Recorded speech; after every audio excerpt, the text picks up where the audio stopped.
কৃষ্ণ শংকৰ গুৰু হৰি হে ৰাম। বিৰাট পুৰুষৰ বিভূতি বৰ্ণনা। হে ৰাম শোক নিগদতি ৰাজা শুনা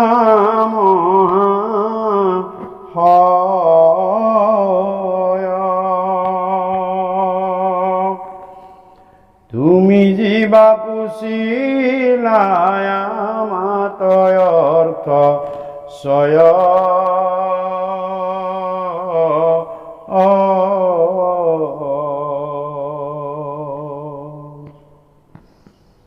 হে ৰাম তাতো পূৰ্ব কথায়ে কহিব তোমাত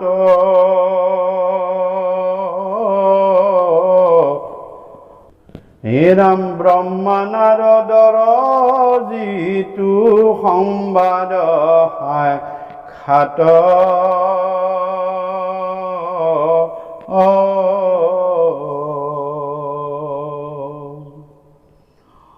অৰাম একদিনা প্ৰজাপতি চিত্ত থিৰ কৰি শুদ্ধ থানে বসি যম নিয়মক ধৰি প্ৰজাৰ কুশল চিন্তি কৰি যজ্ঞ ছয়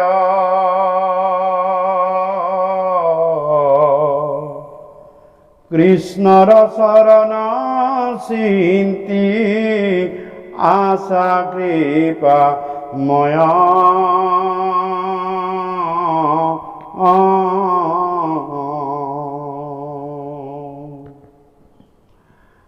অৰাম পাছে কৃষ্ণ দেৱ ৰসে অক মনোৰম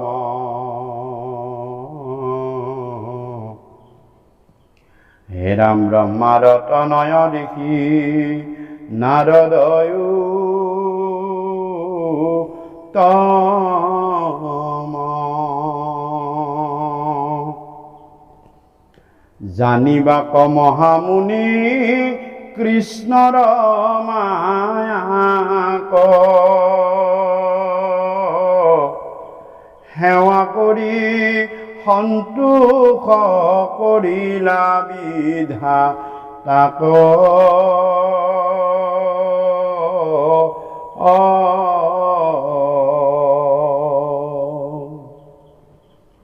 তুষ্ট ভৈলা পিতামহ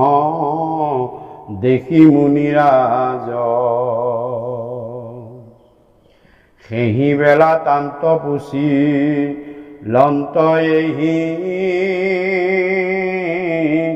কাজ জগতকে কৃপা কৰি পৰম মহন্ত কৰজোৰে বিধাতাৰ আগে পুচি লন্ত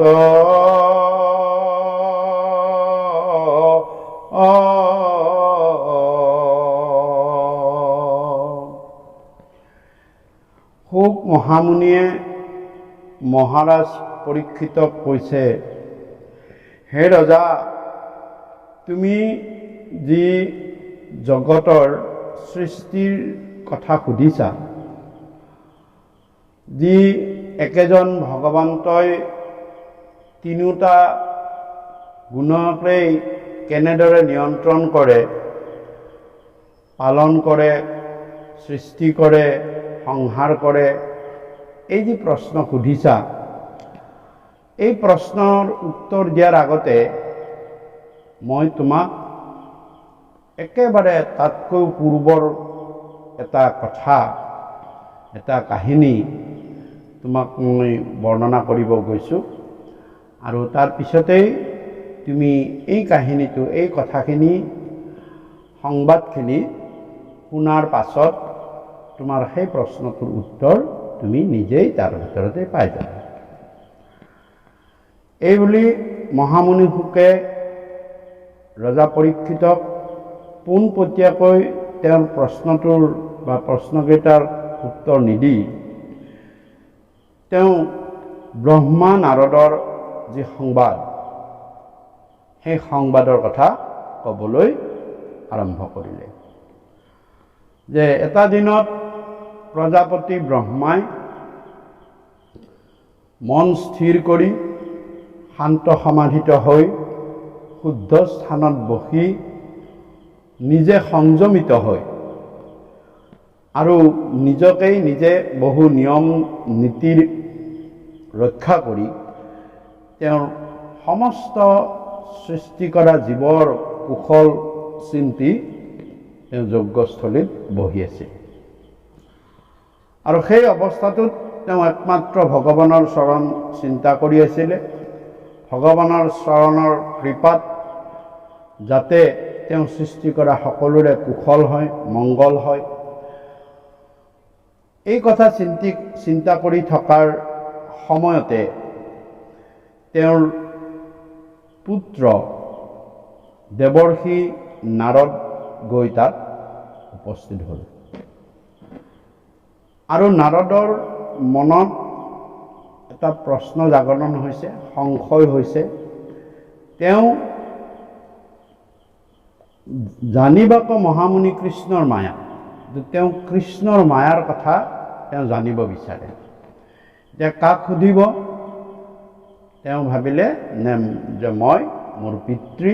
প্ৰজাপতি ব্ৰহ্মাকে এই বিষয়ে প্ৰথমতে সুধি লোৱা ভাল। যিহেতু তেওঁ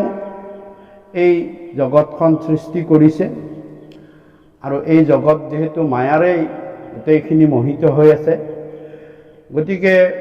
তেওঁ নিজৰ পিতৃক গৈ সেৱা সন্মান কৰি সন্তুষ্ট কৰিলে। আৰু নাৰদৰ আগমনত তেওঁৰ সেৱা শুশ্ৰূষাত পিতৃ ব্ৰহ্মা সন্তুষ্ট হ'ল। আৰু তেতিয়া কৰজোৰে অতি বিনয়ভাৱে দেৱৰ্ষি নাৰদে তেওঁৰ পিতৃ ব্ৰহ্মাক সুধিবলৈ ধৰিলে। হে ৰাম নাৰদ বদতি নমো দেৱ সৃষ্টি কৰ, বুজায়ো কমুক জ্ঞান সাধন সুন্দৰ,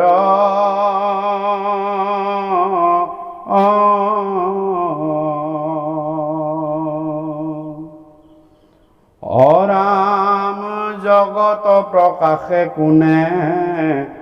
কাহা তয় আশ্ৰয়, কোনে স্ৰজে কোনে পালে কাহা তথা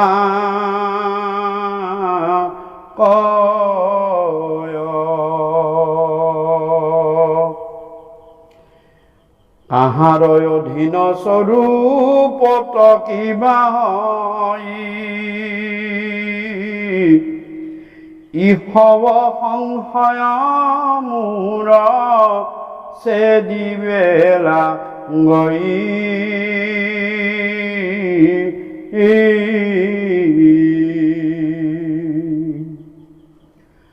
আচুক ইহব কথা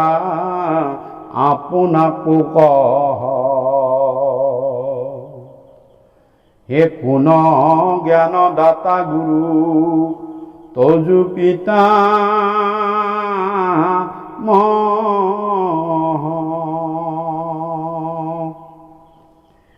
তুজু সেব্য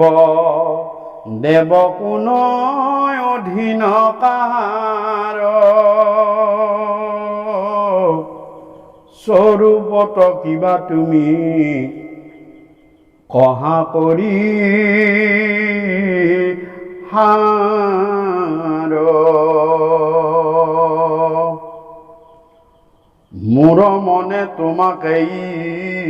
ঈশ্বৰ বুলি লয়, তুজু তপ দেখি তাতো লাগয় সংশয়ী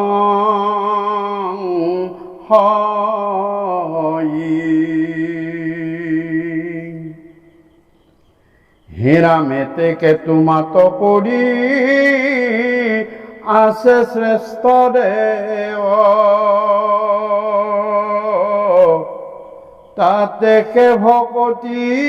ভাবে নিতে কৰা সেৱা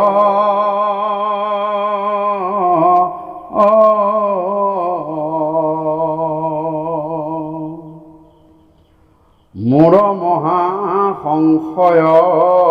সে দিও কৃপাময় যিমতে বুজিব তেনে বুজাই বেলা গয় নাৰদে সৃষ্টিকৰ ব্ৰহ্মা তেওঁৰ পিতৃ ব্ৰহ্মাক সুধিছে চাওকচোন ইয়াতে দুটা অৱস্থান ভগৱন্ত ঈশ্বৰ পুৰুষৰ অংশ অৱতাৰ নাৰদ আৰু ইফালে ব্ৰহ্মা হৈছে ভগৱন্তৰে অংশ নিৰ্গুণ কৃষ্ণৰ এটা গুণৰ প্ৰতিনিধিত্ব কৰা ঈশ্বৰ ব্ৰহ্মা যি ৰজগুণক প্ৰতিনিধিত্ব কৰিছে প্ৰশ্ন সুধিছে ভগৱন্ত ঈশ্বৰাংশ অৱতাৰ নাৰদ দেৱৰ্ষি নাৰদে কাক সুধিছে যে তেওঁ বৈষ্ণৱৰ ভিতৰত প্ৰধান এটা গুণৰ প্ৰতিনিধিত্ব কৰা এজন দেৱতা বা ঈশ্বৰ ব্ৰহ্মা সুধিছে যে হে সৃষ্টিকৰ হে প্ৰজাপতি হে পিতামহ মোক আপুনি কওকচোন যে জ্ঞানৰ সাধন সুন্দৰ এইটো কৈছে যে বুজায়ক মোক জ্ঞান সাধন সুন্দৰ যে জ্ঞান সাধনৰ সুন্দৰ মানে পথটো মোক বুজাই দিয়কচোন কেনেদৰে জ্ঞান সাধন কৰিব পাৰি আৰু আটাইতকৈ সুন্দৰ বা সহজ পথটোনো কি আৰু এই জগতখন কোনে সৃজন কৰিলে কাক আশ্ৰয় কৰি এই জগতখন চলি আছে কোনে সজে কোনে পালে এই জগতখন কোনে সজে কোনে পালন কৰে আৰু তাত গৈ শেষত এই জগতখন গৈ থাকে তাৰোপৰি এই জগতখননো কাৰ অধীন আচলতে এই জগতখনে কোনে নিয়ন্ত্ৰণ কৰি আছে কাৰ অধীনত আছে এই সংশয়বোৰ মোৰ এতিয়ালৈ ছেদন হোৱা নাই মই সেই জ্ঞান পোৱা নাই গতিকে এই জ্ঞানখিনি মোক আপুনি প্ৰদান কৰক আৰু মোৰ এই প্ৰশ্নখিনিৰ এই সংশয়খিনিৰ মোক উত্তৰটো দিয়ক তাৰোপৰি আপোনাৰ ক্ষেত্ৰতো মই কিছুমান কথা সুধিব বিচাৰিছোঁ যে আপোনাৰনো জ্ঞানদাতা এই সমস্ত সৃষ্টি কাৰ্য যে কৰিছে এই জ্ঞান আপুনি ক'ৰ পৰা পাইছে আৰু আপুনি কোন দেৱক আপুনি এনেদৰে সেৱা কৰি থাকে আপোনাৰ ওপৰতো কোনোবা এজন দেৱতা আছে নেকি আপুনি কাৰোবাৰ অধীন হৈ আছে নেকি নে আপুনি স্বতন্ত্ৰ আৰু আমিতো ভাবোঁ যে আপুনি যেতিয়া এই সমস্ত জগতখনে সৃষ্টি কৰিছে গতিকে আপুনি সকলো জগতৰ মূল ঈশ্বৰ গতিকে আপোনাকতো আমি ঈশ্বৰ বুলি ভাবোঁ বা জানো মানো